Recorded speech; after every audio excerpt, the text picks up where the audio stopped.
Hi guys, in today's video, I will be ranking every single AC/DC studio album. I will be omitting the Who Made Who soundtrack and the Jailbreak EP. So, coming in at the worst AC/DC album is Death of Prilip from 2000. So this album, I think, is the worst AC/DC album. To me, there's not very many songs that are up to par with the rest of AC/DC. There's only two songs I actually really like in this. It's Def Upper Lip and Safe in New York City. I think that it could have been a far better album, considering their last couple ones and Black Eyes were really good ones. So, coming up next is Ballbreaker. Well, Ballbreaker isn't that bad of an album, but it could have been better. It has a bunch of really good songs on it, and also a bunch of really bad songs on it. Hard as a Rock, Hail Caesar, and Ballbreaker are three super good songs I wish they would still play live. But unfortunately they don't. And those three songs are standout songs in that album. I think the rest of the album is just kind of okay. Coming up next is the newest AC/DC album, Rock or Bust. So this is the first AC/DC album not to have Malcolm Young in it, and you can tell that he's not on there. It just doesn't sound like AC/DC like how they were before. It does have Rock or Bust and Play Ball, which are two really good songs. And other than that, it's not really that good of an album. And the tour, they just kept losing member after member after member, to the point where Angus was the only member from the Black Eyes era, which was just 6 years before that. So this album could have been a lot better, but it wasn't. Coming up next is Blow Up Your Video. This album was from 1988, right before their huge comeback of The Razor's Edge. This one has two super good songs, Heat Seeker and That's the Way I Want to Rock and Roll. Other than that, the songs are just kind of okay. This is one of the last classic 80s AC/DC albums. And I think that it could have been a lot better, and it could have had their resurgence in popularity a few years earlier. Coming up next is Flick of the Switch. This is the first album not to have the classic lineup, as Phil Rudd was fired midway through the recording sessions, even though he did play on the album. But you could tell that they were starting to fall apart at this album. But I do think it is extremely underrated, though. It has a bunch of really good songs, but a lot of people just forget about this album. And I think that it's really underrated. I wish that people would go back and take another listen to it. Coming up next is Fly on the Wall. Again, just like Flick of the Switch, this one is severely underrated. It does have a few really good songs on it that I like the title track and Shaker Foundations and Sink the Pink. Those are a few really good songs on it. And this was the second album to have Simon Wright on it, which he's a pretty good drummer, I think. And right after this album, they made the Who Made Who soundtrack, which sort of elevated them. A lot of people forget this album. Coming up next is the first Bon Scott one that's on this list, and it's Power Ridge. Power Ridge is one of the AC/DC albums that some people hate and some people love.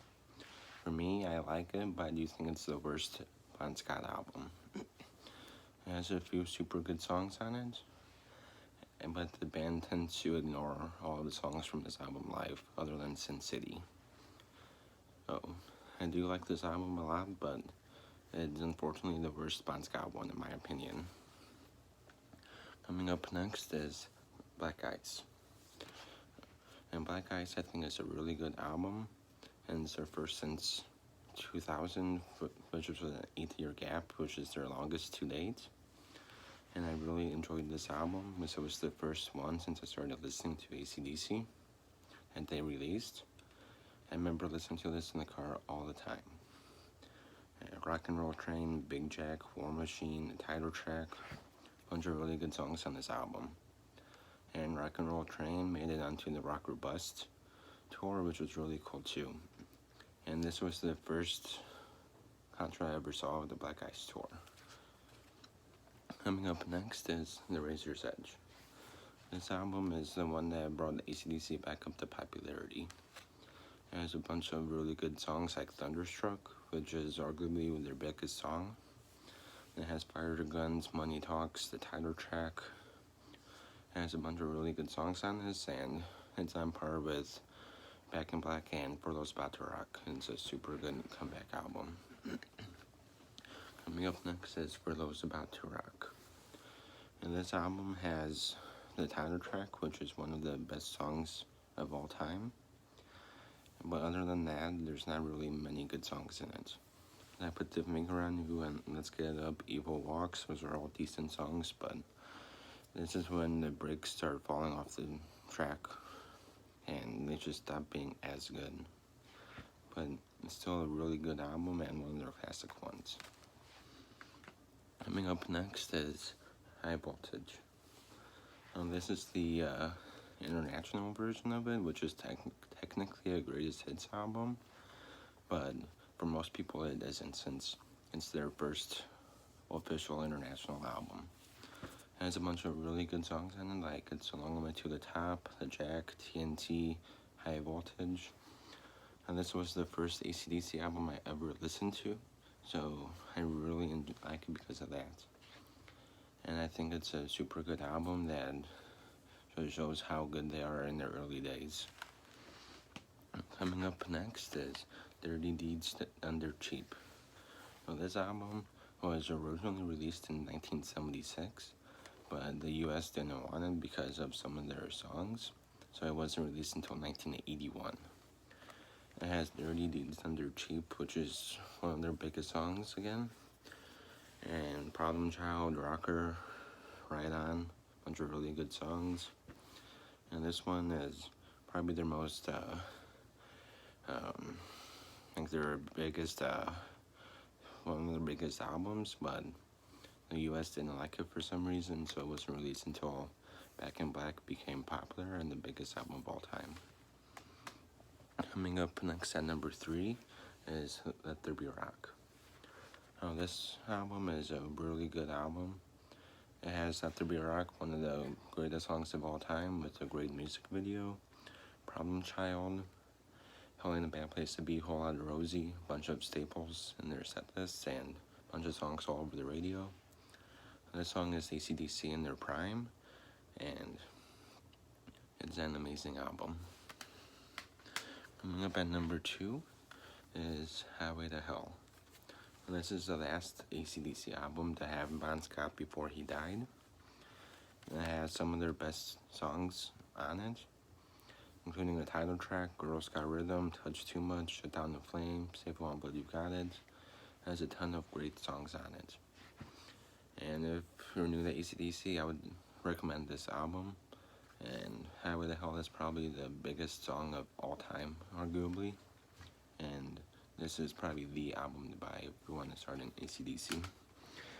And coming in at number 1 is Back in Black. To me, this is the greatest album of all time.